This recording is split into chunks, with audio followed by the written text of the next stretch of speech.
আবহাওয়ার সতর্কতা জারির পর নিরাপত্তার জন্য ট্রলারগুলো নোঙর করা হলেও গভীর সাগরে ইলিশের অভয়াশ্রমে যেতে পারছেন না জেলেরা। কিছু ঝুঁকি নিয়ে কিছু ট্রলার কাছাকাছি এলাকায় গেলেও ৭০ থেকে ৮০ কিলোমিটার গভীর সমুদ্রে পৌঁছানো সম্ভব হয়নি।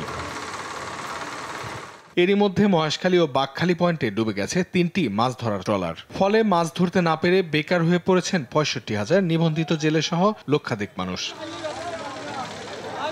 স্থানীয় বাজারে ইলিশ সহ সামুদ্রিক মাছের সংকট লক্ষ্য করা গেছে। ক্ষতিগ্রস্ত জেলে ও ব্যবসায়ীরা বলছে, সঠিক ব্যবস্থাপনা ও দ্রুত সরকারি সহায়তা না মিললে সংকট আরও তীব্র হবে। আমরা সাগরে গিয়ে মাছ ধরতে পারবো, এখন তো আবহাওয়ার জন্য যেতে পারছি না, আমরা খুব কষ্টে আছি। আমরা সাগরে যাইতে পারছি না, এখন আমরা বেকার হয়ে গেছি।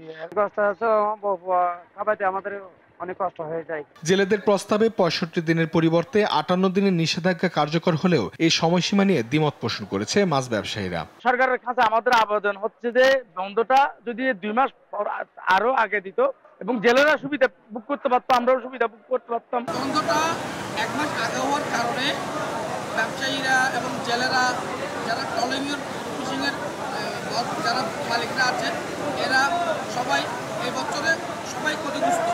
মৎস্য সম্পদ বৃদ্ধিতে সবাইকে আন্তরিক হওয়ার আহ্বান জানিয়েছেন মৎস্য কর্মকর্তা।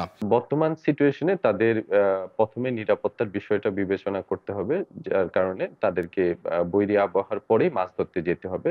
এতে তারা অধিক মাছ ধরতে পারবে। গেল বছর জেলেদের জালে ধরা পড়েছিল ২,৪৯,০০০ মেট্রিক টন মাছ। তবে চলমান বৈরী আবহাওয়ার কারণে এবছর সেই লক্ষ্যমাত্রা পূরণ হবে কিনা তা নিয়ে দেখা দিয়েছে অনিশ্চয়তা। নিউজ ডেস্ক, দেশ টিভি।